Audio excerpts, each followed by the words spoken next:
Teman-teman, jumpa kembali dengan saya, Bimbel Matematika Channel. Sebelumnya, saya mengucapkan salam sehat buat kita semua. Saya berharap teman-teman semua selalu penuh semangat dan antusiasme yang tinggi akan video ini. Pada kesempatan ini, saya akan melakukan pembahasan prediksi soal CPNS 2021. Teman-teman, mohon bantu dukung channel ini dengan menekan tombol like, subscribe, and share. Baik teman-teman, langsung saja kita mulai pembahasannya.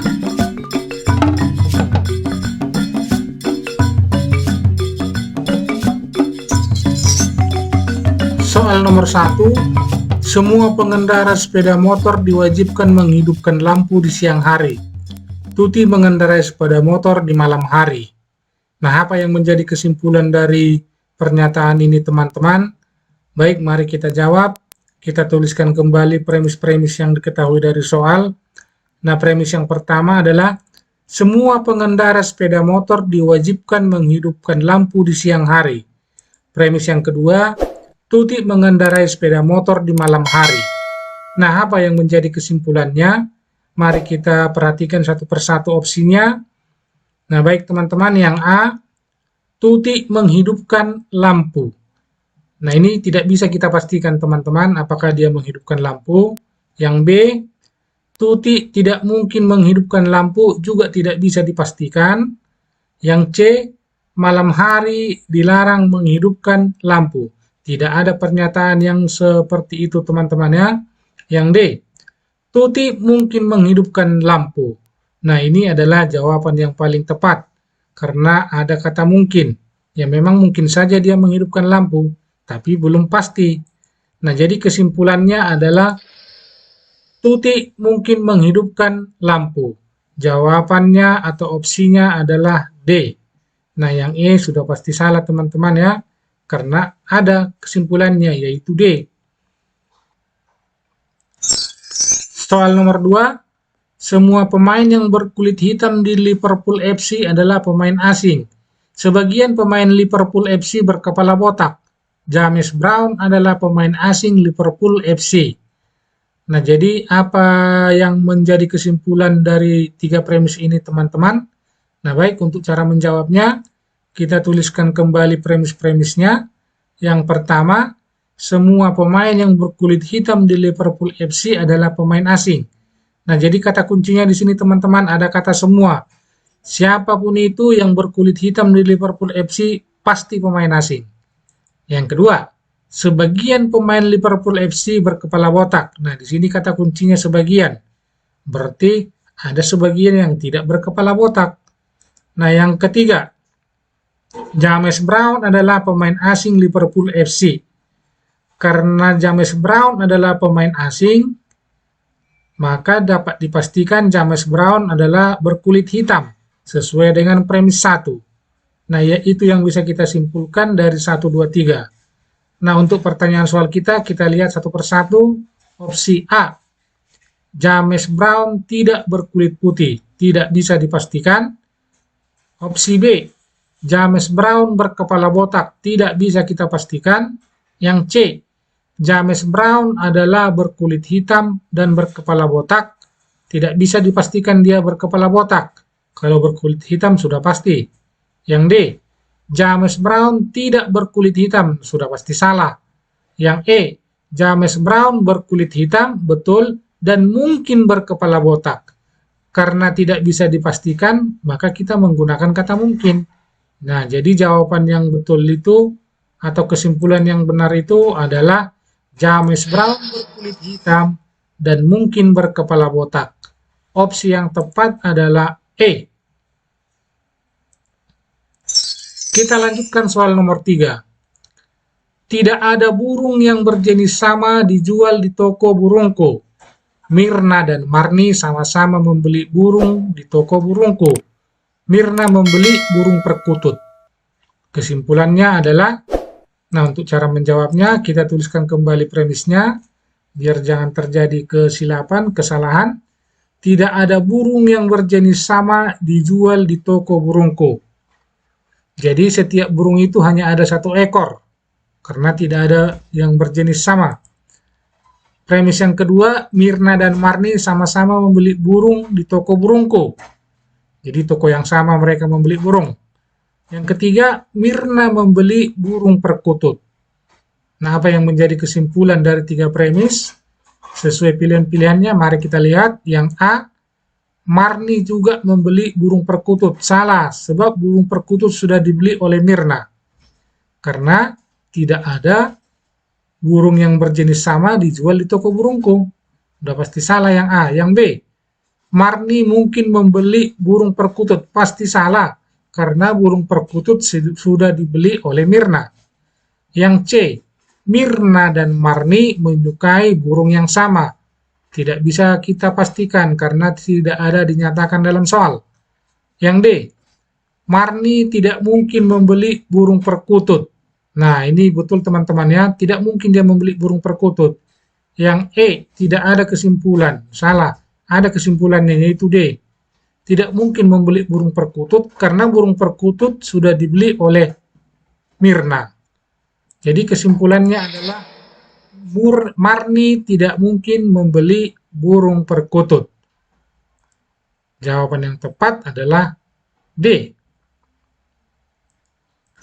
Kita lanjutkan soal nomor 4. Dino selalu pergi ke tempat rekreasi di hari libur. Sebagian tempat rekreasi terletak di dalam kota. Hari ini Dino pergi ke tempat rekreasi Bali. Nah, baik teman, kita tuliskan kembali semua premisnya. Premis yang pertama, Dino selalu pergi ke tempat rekreasi di hari libur. Nah, ingat teman-teman, kata kuncinya selalu. Selalu pergi ke tempat rekreasi di hari libur. Yang kedua, sebagian tempat rekreasi terletak dalam kota. Kata kuncinya sebagian. Berarti sebagian dalam kota, sebagian di luar kota. Yang ketiga, hari ini Dino pergi ke tempat rekreasi Bali.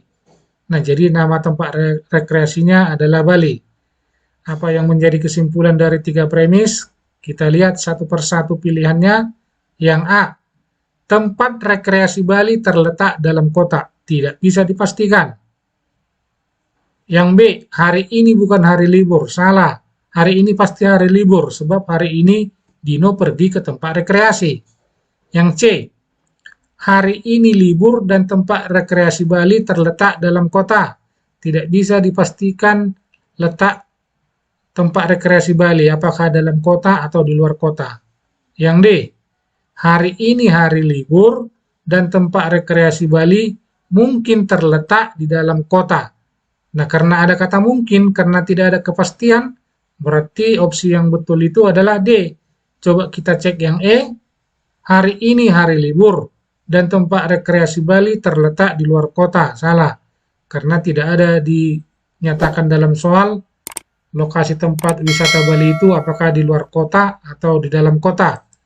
Yang menjadi kesimpulan dari tiga premis adalah hari ini hari libur dan tempat rekreasi Bali mungkin terletak di dalam kota. Jawabannya adalah D.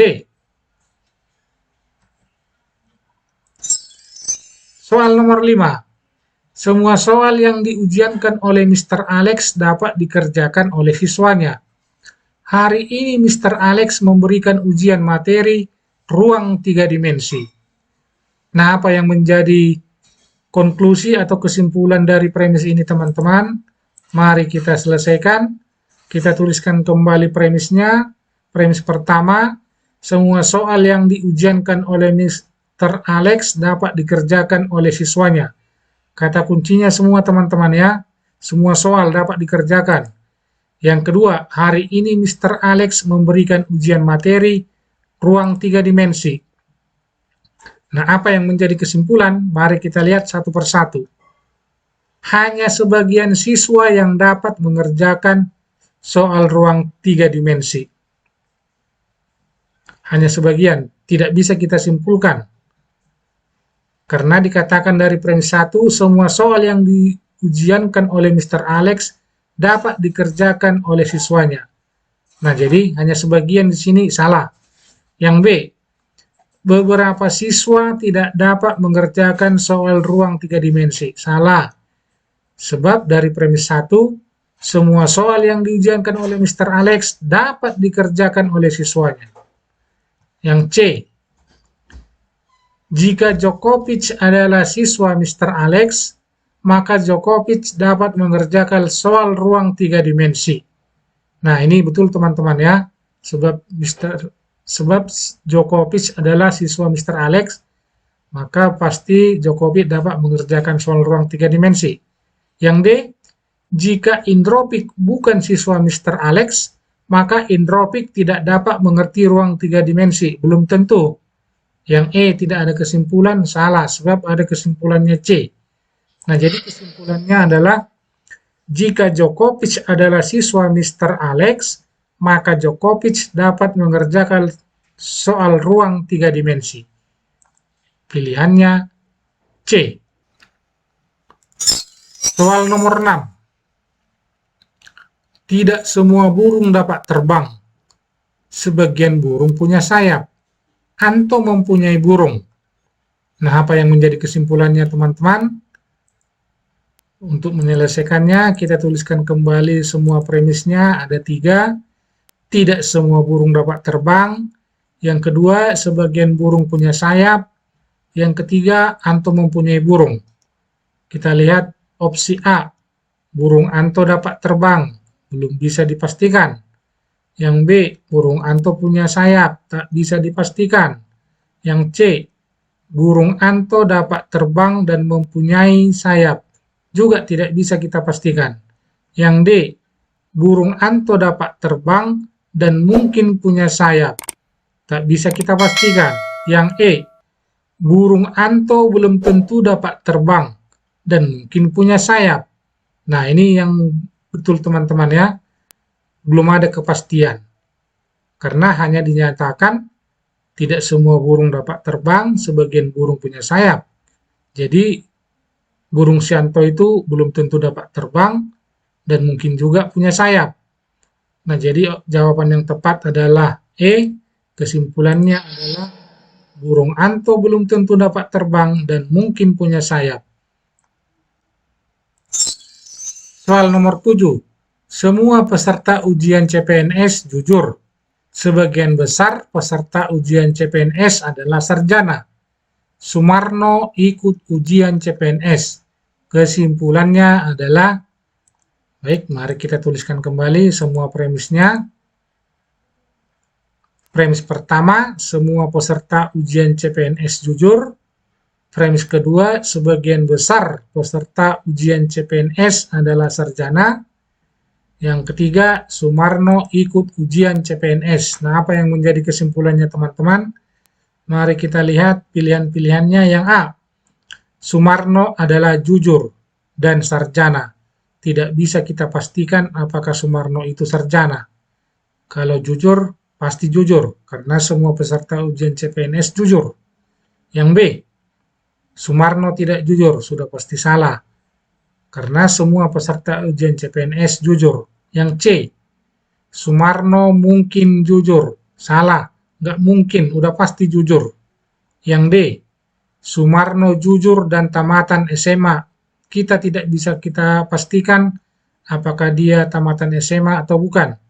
Yang E, Sumarno jujur dan mungkin seorang sarjana. Ya, mungkin saja teman-teman ya, belum ada kepastian. Jadi kesimpulannya adalah Sumarno jujur dan mungkin seorang sarjana. Opsi yang tepat adalah E. Soal nomor 8. Semua anggota perkumpulan ormas harus hadir dalam rapat. Sebagian pengacara adalah anggota perkumpulan ormas. Maka kesimpulannya adalah, nah baik teman-teman, bagaimana cara menarik kesimpulannya? Kita tuliskan kembali premis-premisnya. Premis pertama, semua anggota perkumpulan ormas harus hadir dalam rapat. Premis kedua, sebagian pengacara adalah anggota perkumpulan ormas. Kesimpulan, kita lihat pilihannya. Yang A, semua yang hadir dalam rapat adalah pengacara. Salah, karena hanya sebagian pengacara yang menjadi anggota perkumpulan ormas. Yang B, sebagian peserta rapat bukan anggota perkumpulan ormas. Salah. Semua peserta rapat adalah anggota perkumpulan ormas. Yang C, sebagian peserta rapat adalah pengacara.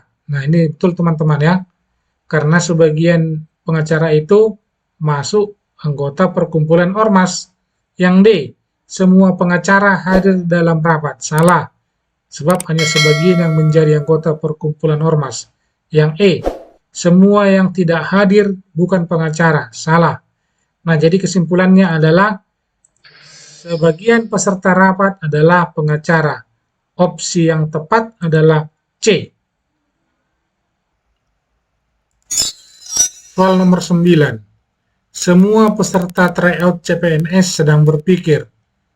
Indro sedang berpikir. Nah, apa yang menjadi kesimpulan dari dua premis teman-teman? Baik, mari kita lihat. Semua peserta tryout CPNS sedang berpikir. Indro sedang berpikir. Kita cek satu persatu pilihannya. Semua peserta tryout CPNS sedang berpikir. Indro sedang berpikir. Indro peserta tryout CPNS, belum tentu. Tidak semua orang yang sedang berpikir itu peserta tryout. Yang B, Indro bukan peserta tryout CPNS, tidak dapat kita pastikan apakah dia peserta atau tidak.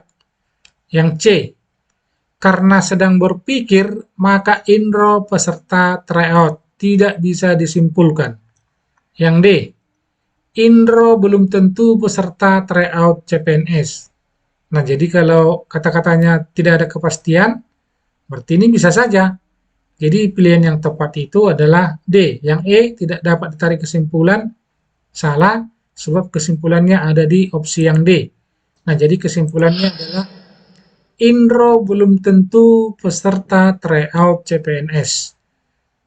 Jawaban yang tepat adalah D. Soal nomor 10, kebanyakan burung dapat terbang. Burung unta adalah juga seekor burung. Jadi, kesimpulannya adalah, nah baik teman-teman, mari kita kerjakan, kita tuliskan kembali premis-premisnya. Premis pertama, kebanyakan burung dapat terbang, artinya ada burung yang tidak dapat terbang. Nah, burung apakah itu? Yang kedua, burung unta adalah juga seekor burung. Nah, jadi untuk memudahkannya teman-teman, kita gambarkan dalam bentuk diagram. Nah, ini adalah sekumpulan hewan burung. Di dalamnya dikelompokkan lagi menjadi dua bagian besar, burung yang bisa terbang dan burung yang tak bisa terbang. Apakah burung unta itu termasuk bisa terbang? Atau burung unta itu termasuk ke dalam kelompok burung yang tak bisa terbang? Nah, kita tak bisa memastikannya karena tidak ada informasi dari soal. Kita cek satu persatu pilihan-pilihannya. Burung unta dapat terbang. Nah, ini dipastikan dapat terbang, salah. Yang kedua, burung unta memang tidak dapat terbang. Tak bisa kita simpulkan, juga salah. Yang ketiga, C. Burung unta belum tentu dapat terbang. Nah, ini jawabannya betul teman-teman ya. Karena menggunakan kata belum tentu, jadi tidak bisa dia dikelompokkan bisa terbang atau tak bisa terbang. Nah, jadi kesimpulannya adalah burung unta belum tentu dapat terbang. Jadi jawaban yang tepat adalah C. Burung unta belum tentu dapat terbang. Nah, itu dia teman-teman ya.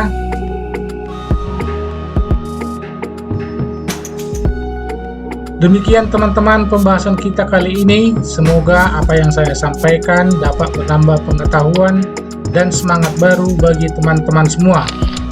Jika ada pertanyaan, saran, dan komentar, mohon dicantumkan pada kolom komentar. Terima kasih telah menyaksikan video ini dan tunggu video-video saya berikutnya. Dan akhirnya saya ucapkan salam sukses. Cerdas itu wajib, bijaksana itu penting.